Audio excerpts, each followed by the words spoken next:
Israel पर Iran के ballistic मिसाइलों की बौछार के बाद मध्य पूर्व में हालात एक बार फिर बेहद तनावपूर्ण हो गए हैं। बीते मंगलवार रात ईरान ने इजरायली रक्षा प्रतिष्ठानों और एयरबेस को निशाना बनाते हुए करीब 180 मिसाइलें दागीं। इनमें हाइपरसोनिक मिसाइल फतह 2 भी शामिल है, जो भारी तबाही मचाने की क्षमता रखती है। ईरान के मिसाइल हमलों को आयरन डोम और अन्य इजराइल के एयर डिफेंस सिस्टम ने काफी हद तक विफल कर दिया, लेकिन कुछ मिसाइलें अपने लक्ष्य तक पहुंच गईं। इनके गिरने से इजराइल में नुकसान हुआ होगा, लेकिन जान माल के नुकसान पर इजराइल की तरफ से कोई आधिकारिक बयान नहीं आया है। अब इजराइल ने कहा है कि वह इन हमलों का जवाब अपने तरीके से देगा। रिपोर्टों में कहा जा रहा है कि इजराइल ईरान के परमाणु संयंत्रों को निशाना बनाकर हमला कर सकता है, यहाँ तक कि उसके निशाने पर ईरान के तेल के कुएं और रक्षा प्रतिष्ठान भी हो सकते हैं। जाहिर है कि इजराइल ईरान पर हमला करने की अपनी रणनीति पर काम कर रहा होगा। देर सबेर वह इसका जवाब भी देगा। रक्षा जानकार मान रहे हैं कि इजराइल के पलटवार के बाद संघर्ष का दायरा बढ़ सकता है। ईरान और इजराइल की इस लड़ाई में मध्य पूर्व के दूसरे मुस्लिम देश भी कूद सकते हैं। अगर ऐसा होता है तो युद्ध की आग पूरे मध्य पूर्व में फैल जाएगी। विध्वंस और विनाश का नया मोर्चा खुल जाएगा। ऐसे में ये जानना बेहद जरूरी है कि कौन सा देश किसके साथ खड़ा है। जंग होने पर कौन सा देश इजराइल और कौन ईरान के साथ खड़ा हो सकता है। पहले बात खाड़ी देशों के आतंकी और मिलिटेंट समूहों की, जो युद्ध होने पर ईरान का साथ दे सकते हैं। ईरान खाड़ी देशों के आतंकवादी और मिलिटेंट समूहों के जरिए पहले से ही इजराइल को नुकसान पहुंचाता रहा है। गाजा में हमास और लेबनान में हिजबुल्ला इजराइल पर हमले करते आए हैं। इन दिनों गाजा और लेबनान में इजराइल इन दोनों समूहों से लड़ाई लड़ रहा है। इनके अलावा सीरिया, इराक, मिस्र और यमन के कट्टरपंथी आतंकी गुट ईरान की मदद के लिए आगे आ सकते हैं और इजराइल के खिलाफ मोर्चा खोल सकते हैं। यमन के हूती विद्रोही पहले ही इजराइल की तरफ रॉकेट हमले कर चुके हैं।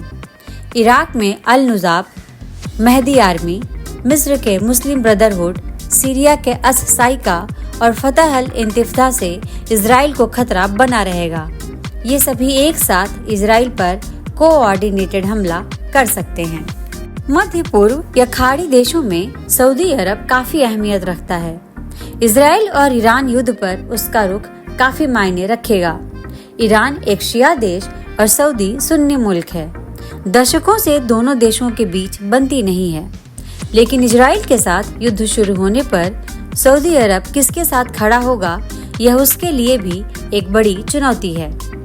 मुस्लिम देश होने के नाते खाड़ी देश चाहेंगे कि सऊदी अरब ईरान का साथ दे, लेकिन सऊदी अरब के इजराइल के साथ भी अच्छे रिश्ते हैं। दोनों देशों के बीच एक मजबूत सुरक्षा समझौता है। इलाके में इजराइल की आक्रामकता की उसने निंदा की और तुरंत संघर्ष विराम की मांग की है, तो दूसरी तरफ वह इजराइल की मदद भी करता आया है। गत अप्रैल में जब ईरान ने ड्रोन और मिसाइलों से इजराइल पर हमला किया, तो इस हमले की प्लानिंग की जानकारी इजराइल तक पहुंचाने वाले देशों में सऊदी अरब भी एक था। हिजबुल्लाह के चीफ हसन नसरल्लाह के मारे जाने के बाद यूएई ने कोई बड़ी प्रतिक्रिया नहीं दी है। एक तरह से वह चुप है। यूएई के अलावा कतर और बहरीन भी खामोश हैं। हालांकि बहरीन, ओमान, कतर, सऊदी अरब, यूएई और कुवैत ने बयान जारी कर लेबनान की संप्रभुता, सुरक्षा और स्थिरता का समर्थन किया है। नसरल्लाह की मौत के बाद मिस्र ने कहा कि वह लेबनान की संप्रभुता के उल्लंघन को स्वीकार नहीं करता।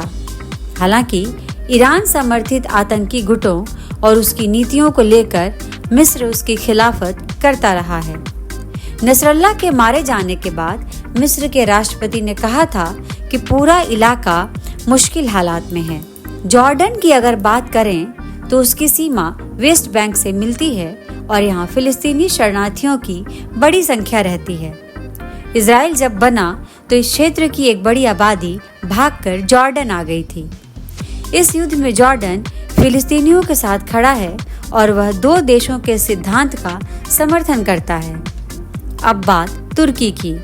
तुर्की और इजराइल में राजनयिक संबंध हैं। खास बात यह है कि इजराइल को मान्यता देने वाला पहला मुस्लिम बहुल देश तुर्की ही था, लेकिन अभी के हालात में तुर्की और इजराइल के संबंध मधुर नहीं हैं। इजराइल के हमलों के बाद तुर्की के राष्ट्रपति रेसेप तैयप एर्दोगन कई बार इजराइल के खिलाफ कड़ी प्रतिक्रिया दे चुके हैं। रक्षा विशेषज्ञों का कहना है कि ईरान इजराइल युद्ध होने पर ये मुस्लिम देश तेहरान के समर्थन में बयान जारी कर सकते हैं, लेकिन ईरान की तरफ से लड़ाई में ये शायद ही उतरें। हाँ, एक देश है जो ईरान को सैन्य मदद दे सकता है, वह रूस है।